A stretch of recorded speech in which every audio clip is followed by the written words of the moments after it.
Okay, let's go. 798. Everybody take Chumashim. Let's go, boys. Let's go. 798.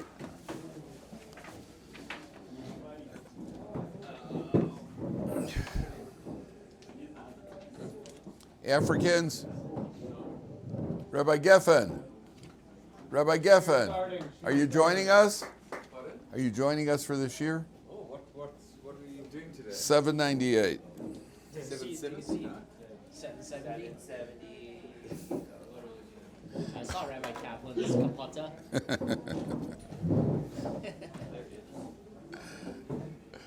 Okay. You wear a gartel? No, man. That's not a kappa, that's a frock. That's the Litvish. Yeah, no. A gartel I wore once in my life. When I was at my father, the year my father was nifter, so I had to daven for the Yomad. So I was in New York at a shul called Landau's. And if you daven for the Yomad, I was happened to be there on a trip, so if you daven there for the Yomad, then the rule is you got to wear a gartel. Oh, that was the one and only. So that was the one. So I put on a gartel. I looked to make sure there were no cameras. You know, I don't want any rumors on my Litvish. Yeah. And so I what do you call it? And put it on. Okay, gentlemen, let's go. 798. Everybody take a chumash. Okay, yesterday we were talking about Moshe Rabbeinu said the tefillah for Yoshua. And the tefillah was, Rashi says, Ka Yoshiacha me'atzos meraglim. Hashem should save you from the plot of the meraglim, the plot of the spies. And the Mefarshim point out two things over here. First of all, there's an interesting concept. I think this applies to all of us. Let's say you have a relative who's not necessarily observant, and you'd like them to become more observant or become Shomer Shabbos, whatever it is.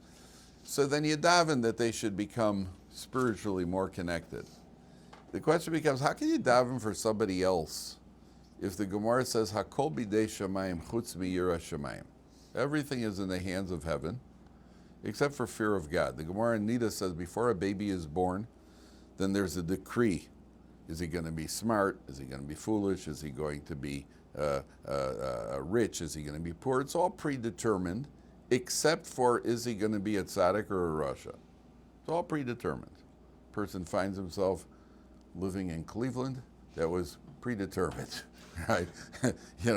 Got nobody to blame. I can't blame. That's how Hashem made it. But person finds himself challenged. The next guy is very, very smart, and I'm not as smart. Okay, that was predetermined. But it has nothing to do with being a tzaddik or a rasha. That's up to you. That's up to you to make the right choices. Number one. Number two, there's another statement. The Gemara says, Hakol bidei shamayim chutz mitzinin pachin. Everything is in the hands of heaven except for heat and cold, which in our terms means foolish behavior. So if a person, chas v'shalom, person contracts an illness, often that was predetermined. But what if a person takes a shower, his hair is wet, and he runs out on January 1st in the frigid weather and takes off his shirt in New York to count down the new year, and then the next day he wakes up with pre-pneumonia. It must be bashert, right? He learned the Yiddish word. It must be bashert. It's all in the hands of heaven. No, if it's foolishness, that way foolishness is your fault. Hashem doesn't stop a person from being foolish. If a guy says, well, listen, since it's all predetermined, so that I could lie in a hammock all day and Hashem will give me my parnasa. No, it's not all day. Then you're behaving foolishly. If a guy decides to parachute and then something goes wrong, that's your fault. You shouldn't have been parachuting or whatever it is that bungee jumping or whatever other clever things people engage in. So they don't blame Hashem for it. But when it comes to being a tzaddik or a rasha, that's up to you. So how can you daven, Moshe Rabbeinu, how can he daven for Yoshua? How could you ever daven for somebody they should be good? How could parents daven for their children? How could you daven for the person? Good question, right? How could you daven for the person? So the Farshim explain that what you daven for is that the external circumstances should be conducive for the person to do this. HaKadosh Baruch Hu is not going to force a person's choice. But when it comes to, maybe we could close that door over there. When it comes to a person's when it comes to a person's free choice, so let's say HaKadosh Baruch Hu wants me to make a certain choice. Let's say HaKadosh Baruch Hu wants me to move out of that door. I've given you this example before. HaKadosh Baruch Hu wants me to go out that door quickly. There are two different ways he could do it. Number one, a cobra could suddenly come slithering in through that from that side of the room. Now, if you think that you've seen people move fast, it's nothing compared to how fast I would move if a cobra was crawling. I'm not one of these snake, sometimes you get these snake guys, these snake people. You get a picture of a guy with a snake wrapped around their neck, snake trainers and snake people who raise snakes or other venomous creatures. I'm not one of them.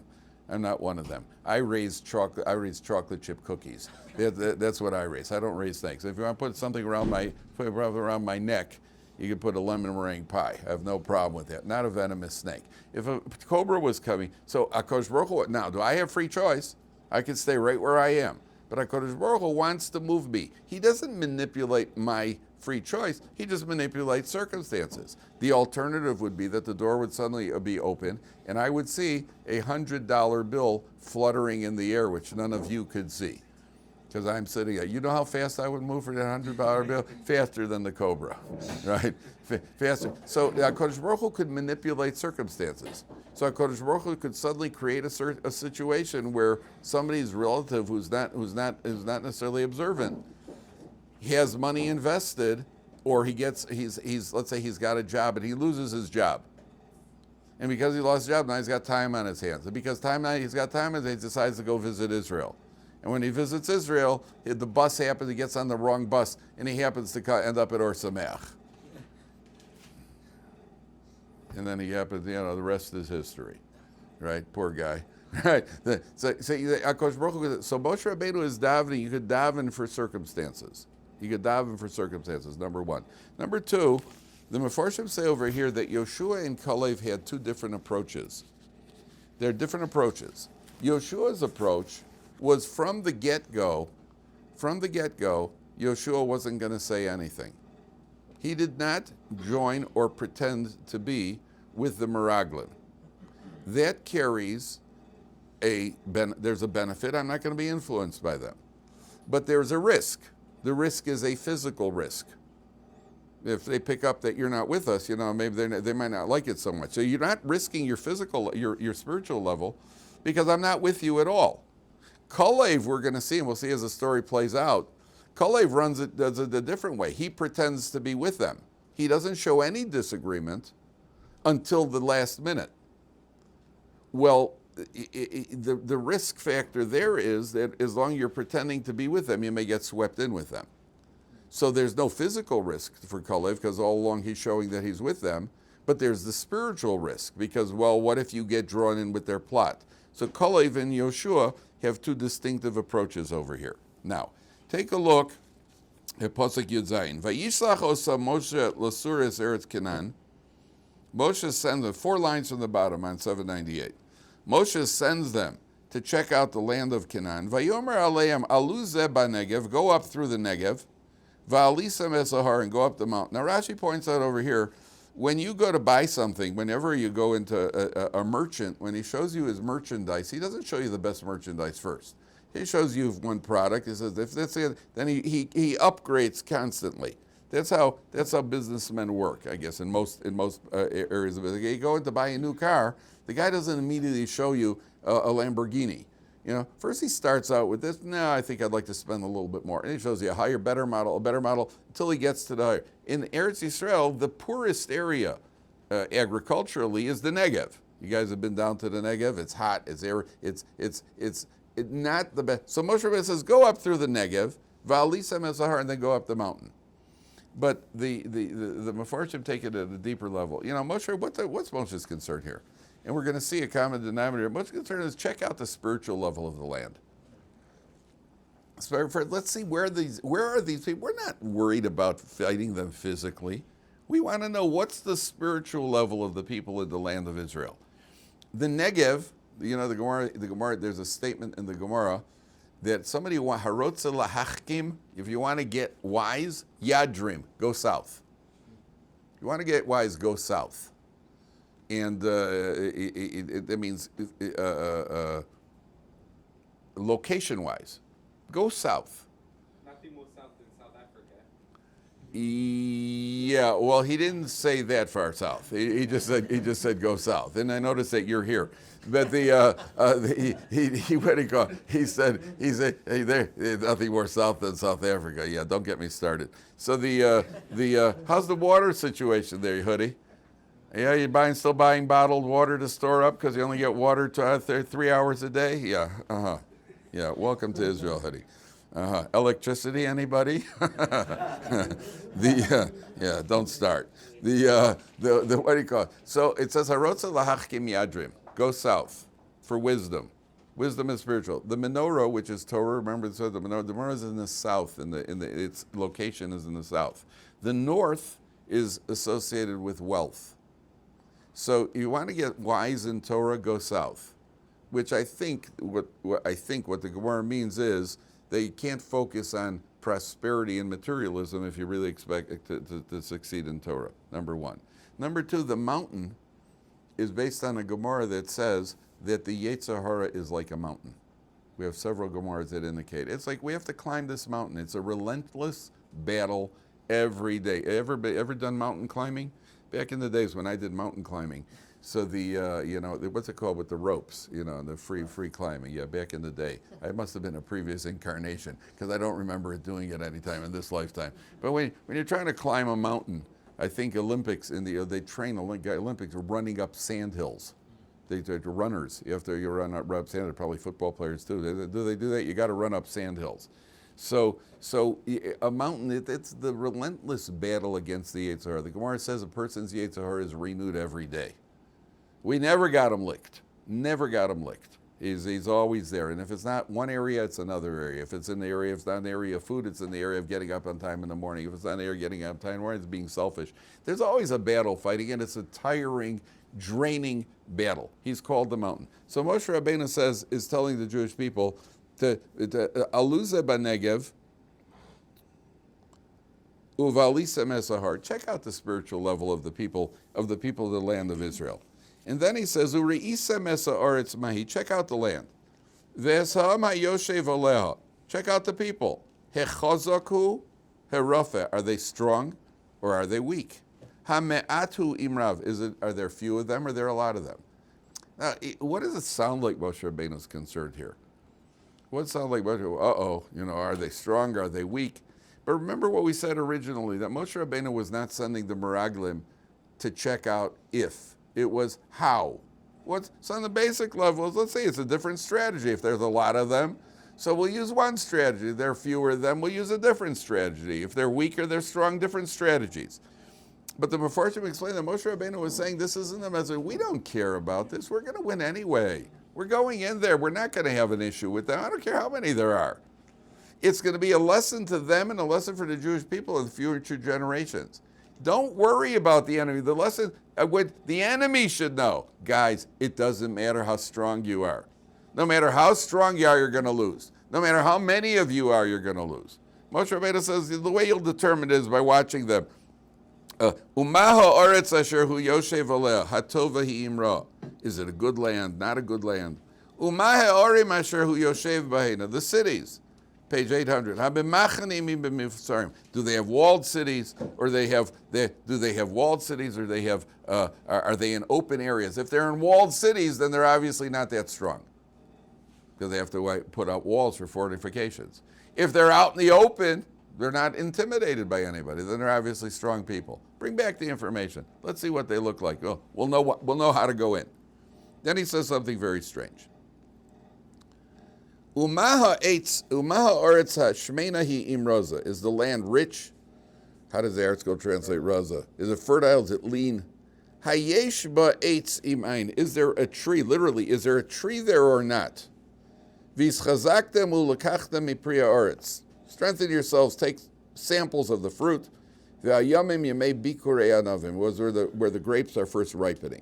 Now, the commentaries say, what do we care? What do we care if the grapes are first ripening or not? So apparently, agriculturally, that's when the farmers are on the strongest watch, is when the fruits are first ripening. They're very, very concerned nobody should come in and into their fields and start taking stuff. So Moshe Rabbeinu said, you got nothing to worry about. You could even take grapes when they're ripening. You got nothing to worry about. Number one. Number two, the question of Hayesh ba'etz im ayin. Is there a fruit? Is there a tree or there isn't a tree? Have you ever been anywhere where there are no trees? You ever gone anywhere where there are no trees? What land doesn't have trees? Everywhere where you go, Iran right now probably doesn't have many trees left. But where have you been where there are no trees? And even South Africa has trees, right? So where have you been where there are no trees? What's Moshe Rabbeinu saying? What's Moshe Rabbeinu saying? What do you mean? Is there any tree? So the plain meaning is there any type of tree that's not available there? Eretz Yisrael has everything. Is there anything? Have you found any tree at all that you don't find in Eretz Yisrael? That's what one of the Farshim says. But take a look at Rashi. Rashi says, Hayesh ba'etz. It's the right column of Rashi, 2 lines to the top. If you find it, please show the person next to you. Very interesting Rashi here. Hayesh ba'etz. Im yesh bahem adam kosher. Is there a upstanding person, she yagin aleim b'schusa, that's going to protect them with their merit? Are there any upstanding people there? Now they're going to go into the land of Israel, and they're going to check around to see, is there any good people there? All these, they're idol worshipers, they're pagans, they were into the lowest forms of immorality. Is there anybody who's good? Any what do you call it? Any non-liberals in the land, right? Can you find that? Now, how are you supposed to find that? How are you supposed to know if there's anybody good? Where are you going to? Rashi says we're talking about find out. Maybe there's one individual in the entire land who's a good person. How are you supposed to find that? Good question. How are you supposed to find out? What? Start talking to people. You're spies. They're spies. You're trying to stay incognito, which we'll talk about in a second. So how are you supposed to? What do you supposed to find this out? The answer is, by nature, the natural. What's that? Oh, a bee? This is the friendly Chumash bee. Don't worry about it. The natural course of events is when somebody happens to be a truly good person, he spreads an influence. People gather to him. People kind of are attracted to him, and that influence will spread. When you're in the land of Israel, if you see that they're all still rotten, that means there's not one good one, because there would be one good one. That influence would spread. People, it's catching. Goodness is actually addictive. People are. It's what's the word? What's that? Infectious. Not infectious. Contagious. Goodness is contagious. Insanity is also contagious, by the way. Insanity is contagious. You see people doing it. You see mishigas that starts and it spreads like rap, right? Insanity is contagious. Foolishness is contagious, but goodness is contagious too. So there should be an influence. So look around and see. Now, what happens? Vayalu vayasuru es haaretz bimidbar tzinad rechov v'lo chon. Now here you have to ask this a big question. You got 10 guys walking into the land of Israel.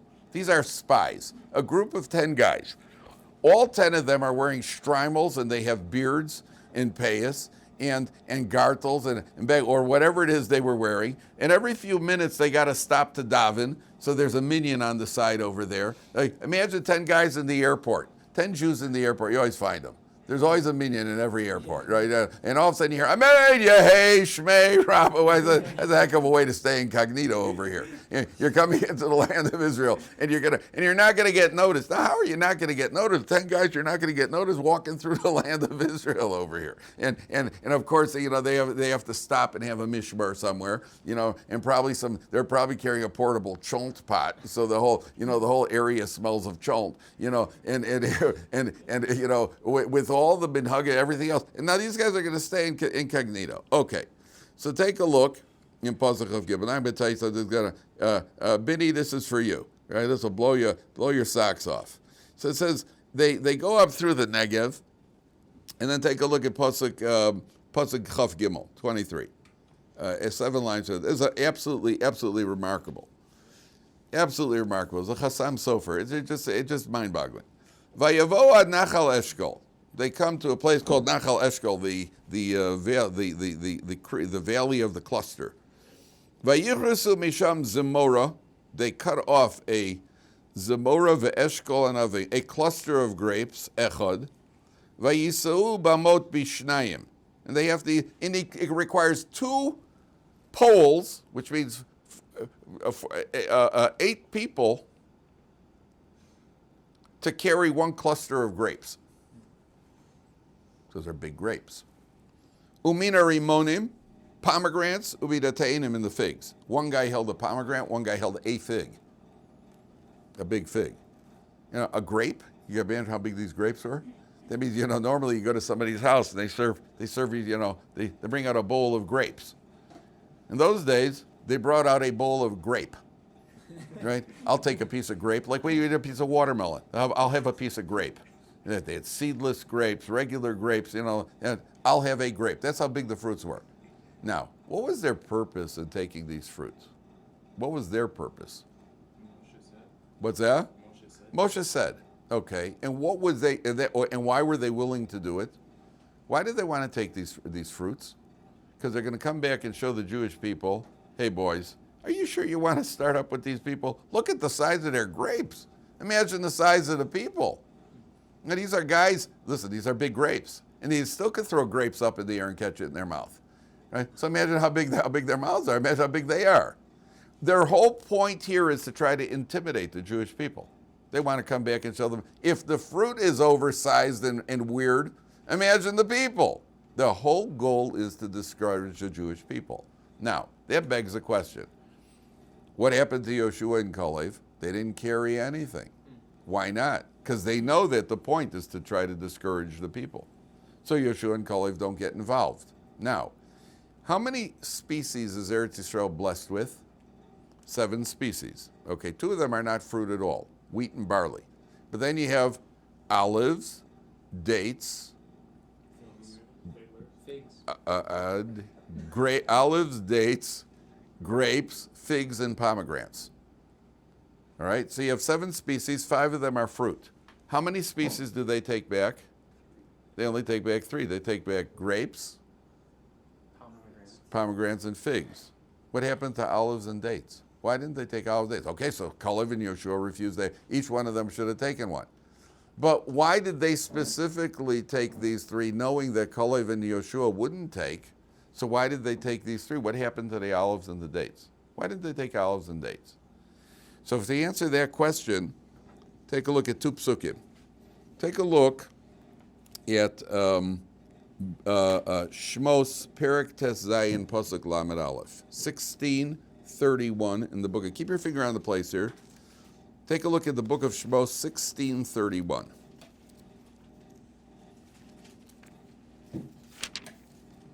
And this is on page 388.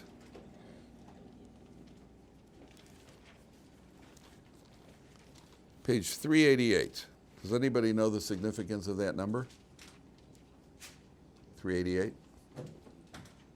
That was Rod Carew's highest season batting, 388. He laughs. Vayikru, 5 lines from the top. 1, 2, 3, 4, 5. No, not 5 lines from the top. 12 lines from the top. What am I talking about? Pasuk Lamed Aleph. Everybody see that on page 388? Vayikru Veis Yisrael. Let's talk about the mun. Vayikru Veis Yisrael es Shemo mun. They named this food that fell from heaven. They called it mun. Vihu kezera gad lavan. It was like white.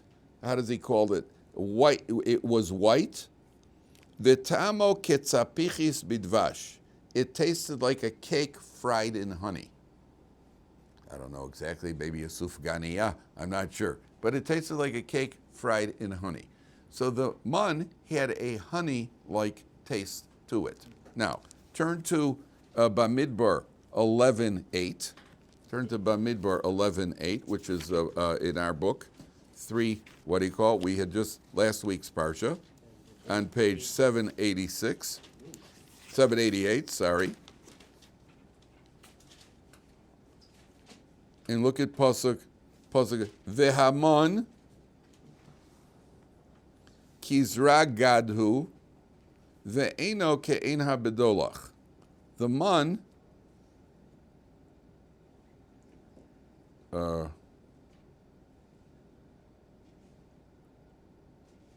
that's not the pasuk. Where is it? Oh, sorry, the next pasuk. I'm reading the wrong pasuk. Shatu ha'am, pasuk 8. Shatu ha'am veloktu v'tochenu b'rechayim. The when people went out, they took it and they grinded it up. Odochu b'medocha, they crushed it in a mortar. Uvishlu ba'porur. Ve'osa ugos, they made it into cakes. Everybody see the 7 lines from the bottom? V'haya tamo kitam l'shad hashomen. Its taste was like dough kneaded with oil. So now we have 2 tastes. The mun is described as having 2 tastes. What was the first one? Honey. And what's the second one? Oil. That means that the mun had, where does honey come from? Honey comes from dates. Where does oil come from? Oil comes from olives. Now, why were the fruits in Eretz Yisrael oversized?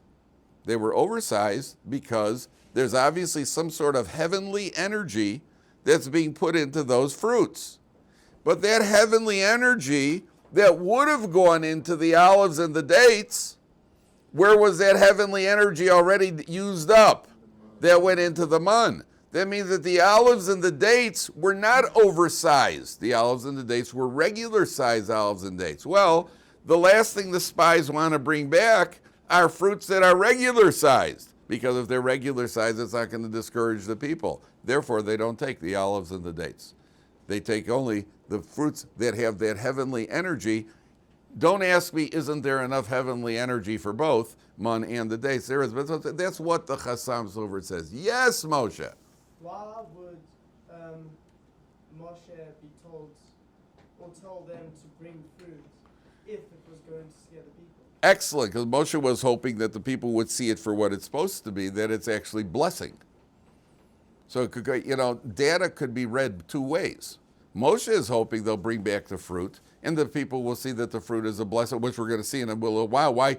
What we're going to get to what? So what did they do wrong over here? I mean, if you bring back some weird fruit, if I go to South Africa and you bring me back some of your what do you call it? Your what are some exotic what do you call it? Fruits that you got in South Africa over there, and it looks weird and oversized. Whoa, I'm not going there. Who knows else what I'm going to find? But if you go in, there are 2 ways, or I can look at it and say, wow, this land is blessed. This land is absolutely blessed. Look at the size of their fruit. What is that thing that they have there? The passion fruit or something? What's it called in South Africa? Some you got all the exotic jungle fruits there. It's all sorts of stuff. When I was in South Africa, there was stuff that I'd never seen it before. Then you take a bite and you have an allergic reaction like nobody's business. Turns out it was poison ivy in fruit form. Yeah, go ahead. Go ahead, Biddy. When the spies first went out, they weren't planning on returning with an evil report, right? So is this particularly where it changed once they saw? Good question, because Rashi says originally when they left they were ksherim. Now they say Rashi says ksherim hayu. They were good people when they left. So the Meforshim asked, well, when are you second? But Moshe Rabbeinu seemed to have sensed that there was trouble possibly brewing. So what's going on here?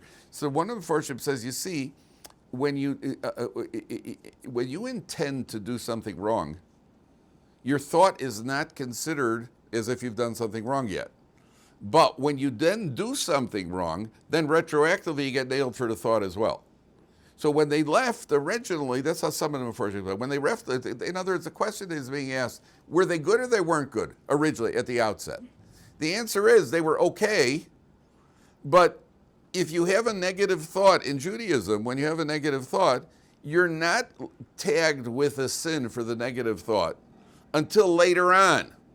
And later on, we'll see whether or not, if you actually go in and you carry out your thought, then there is some sort of retroactivity. Retroactively, we see that even from the outset, you were no good.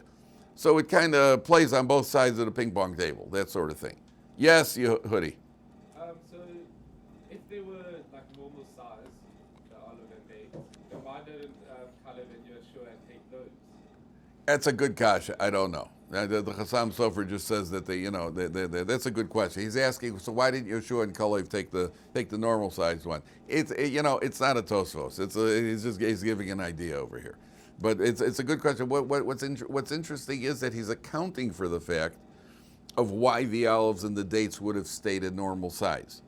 That means that whatever the hashpah is, the divine energy, that divine energy you could have went into the man. You see that they were already enjoying olive and date flavors, almost like Ben and Jerry's. You know, you got a mun. They probably, I'm sure they must have Ben and Jerry's must have mun flavors, no? Or they're anti-Jewish. So they won't have mun flavors. Yeah, they'll have Iranian oil deposit flavors. Yeah. Okay. Take a look at two more psukim I want to do. Take a look at Pasuk Chav Gimel. Pasuk Chav Zayin. The month they go through there and they come back. And take a look at Pasuk. Let's pick it up for Pasuk Chav Hey. 5 lines from the bottom. Two very important concepts here. Vayashuva mitur haaretz. They come back from spying out the land. Miketz arba'im yom. After 40 days. Vayelchu. Vayavo el Moshe vel Aaron. They go and they come to Moshe and Aaron. Now the Mefarshim say that seems to be redundancy over there. They went and they came to Moshe and Aaron. So the Vayelchu means in their mind, we're not coming back here. Vayelchu, we're leaving the land of Israel. We're not coming back. Which is what thousands of Israelis are experiencing right now. There are no flights back to Israel right now. They can't get back. It's not a joke. So the spies, Vayelchu, we're out of here. Vayavo el Moshe Aaron, call the Asbnei Yisrael Midbar Par and Kadesh. So they come to the desert. Vayoshivu osam davar, they respond. Ve'eskola eda.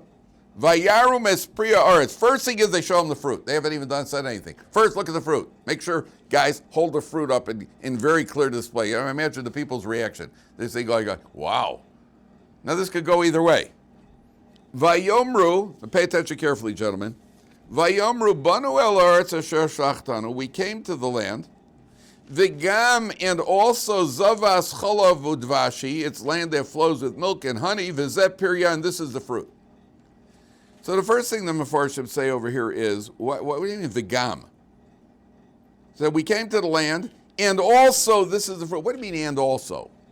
We know you went to the land. You should start with, okay, now, where does the report begin? The report doesn't begin with we went to the land. We know you went to the land. The report begins with what? With and also it flows with milk and honey. So why are you starting with and also? Start the report. We went to the land. Okay, first of all, it flows with milk and not, and also it flows with milk and honey. You hear the question. Hear the problem. So I saw one of the first he says like this, very subtle. The first thing is, yeah, we went to the land where you said, we made it in. That was the first thing. We actually made it. Trying to discourage the people. You know, it's not easy to get into the land. Yeah, but believe it or not, we got into the land. And also, the land flows with milk and honey. So Rashi points out here, why would they say something good? Why would you say something good? So those of you who ever got a hold of tests in advance in school, Moshe, I'm just saying those of you, I don't know. Not that I suspect anybody in this room of doing such a thing. I don't know if we ever took a test in high school, not having gotten the test in advance. Some of the guys from our yeshiva actually went to one of the public schools. The chemistry teacher taught in a public school in Chicago. They actually went to the public school and said, yeah, we're looking for the juniors. Where are the juniors? Yeah, Mr. Ploney? Yeah, can you give us the test? He gave the same test in both places. Bless him. So why would they start? So take a look at Rashi. Top line of Rashi, right column, page 802. Zavas cholav udvashi. Kol dvar sheker, any lie. She'ein omrim bo ksas emes b'tchila. So you don't say a little bit of truth at the beginning. Ein miskayim b'sofa. It's not gonna work. If you want to lie, you got to mix in a little bit of truth. Otherwise, it's just not going to work. If you're trying to make a shidduch with somebody, you're trying to set a couple of people up. Oh yeah, wow, great girl, great girl. Lied. Father got money. That part is true, right? Then you start with the lies. Great girl, great person, great everything. Try to sell it. Not that you're allowed to, by the way. I'm not saying you're allowed to do that. I'm saying if you would want to do that. On a test, I used that example. If you ever got a hold of the test in advance, and 6 guys are in a room going over the question, what do you first do? Assign grades. You get a 97, you may get a 96, get a 94. The guy who took it, he gets to get 100. But if everybody's got a 97, it looks too suspicious. If it's two, you understand. The lie's not going to make. You got to have a little bit of truth there to make the lie work. Otherwise, it's a little too suspicious. Sometimes if you copy off somebody else's paper, if you also copy his name, that's not a good thing. It's not going to work. Make sure you miss 1 or 2 here or there in order to make the whole thing work. So they start out by trying to listen. See, we're neutral. We're neutral. We're not biased. See, we're even willing to tell you it's a land that flows with milk and honey. Great land. Then they mess up. They lose their eternity on one word. Efes ki az ha'am hayoshev ba'aretz. But. Efes is a harsh form of but. What does Efes mean in modern Hebrew? 0. Meaning impossible. Because the people who dwell in the land, Bitsuros, Gedolos, Ma'od, the cities are strongly fortified. The Gam Yelidei Anakri, we saw giants there. Instead of saying the word Ephes, they could have said the word Aval. However, they said Ephes. But it's impossible because the people, at that point, on one word, in other words, you're expressing an opinion over here. Who asked for your opinion? And with saying Ephes, you are discouraging the entire Jewish people.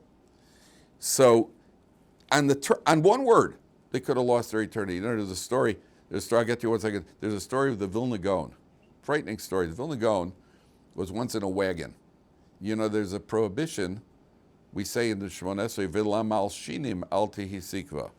Informer. To be an informer, you could lose your olam haba being an informer. The Vilna Gaon was once in a wagon. The wagon driver ran it off the road, and it went into and it messed up somebody's field. He went into an orchard or something, and it broke up some trees or whatever it was. He did some damage in the orchard. The owner of the orchard came to the Vilna, grabbed the Vilna Gaon, and he started beating the Vilna Gaon. It wasn't his fault. It was the wagon driver's fault. The Vilna Gaon took the beating without saying it wasn't me, it was the wagon driver. And he later said, had I said it was the wagon driver, then all of my Torah and all my mitzvahs would not have saved me from eternal Gehenna, because I would have been in the category of a malshin. I would be somebody who, one word, your whole future could land. It could turn on one word. So they had a guy once in England. There was a broadcaster. I read this somewhere. He was a broadcaster. He was like one of these shows on TV. And at one point he said the Queen is boring. Probably only saying what everybody else was thinking, but he said it. And as a result of saying it, he lost his job.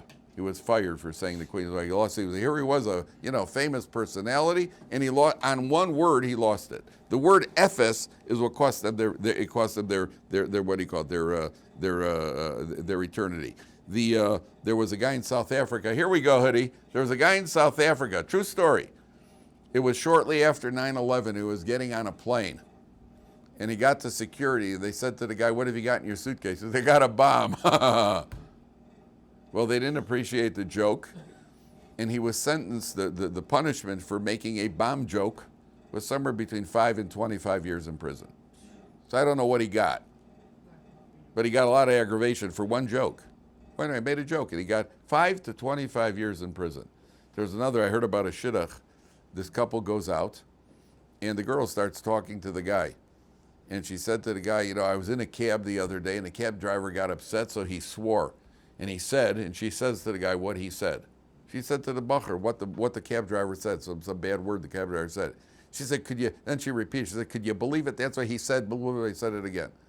So the bacher went to ask his Rabbi. He says, should I continue with a girl like that? So he said, listen, if she said it one time, okay, could be a slip of the tongue. But she said it a second time, that means she kind of enjoyed it. That's the type of wife, you want to be the mother of your children? Some girl, some foul-mouthed lady, you want her to be the mother of your children? He dropped the shidduch because of that. Because they dropped the shidduch, because of one word. You can mess yourself up with one word. So, the Meraglim, they come along and they say the word Ephes. Now, I want to tell you, so I'll get to you in 1 second. The Meraglim say, I saw in a book, I don't remember where I read this, as a parent, if you ever have to criticize somebody, the criticism can be accepted or rejected based on whether or not you use the word but instead. Use the word, I think it was in How to Win Friends and Manipulate People. If you switch, it's actually How to Influence People. If you switch the word but, substitute, don't use the word but, use the word and. So if your kid comes back and your kid has a 75 on a test, you say to him, listen, a 75 is an okay grade, but if you would study more, you'd do better. You say to a kid, a 75 is an okay grade, and if you study more, you'll do better. Hear the difference in how it comes across. Your table manners are, they're okay, but if you would use a knife and a fork, it would be a lot better. You say to him, your table manners are okay, and if you would use a knife and a fork, then we would welcome you back to the table next time too. Right? So you understand? And it's much softer and accepted. There's all on one word. It spins on one word. Please go ahead. Why doesn't it distinguish between over here, when this is such a massive part, you're saying one word, is taking them from going into Israel or not? Why doesn't it distinguish between the 10, the 2 who didn't? Why is it putting them all in a group and then? I guess only later does it say that? Good. Why aren't you're asking why aren't Kalev and Yeshua singled out over here that they're not part of the group? We're going to see them get singled out. Right. They're going to make it very, very clear that they're not with the group. Or so it just hasn't happened yet. Good question. It just hasn't happened yet. Okay.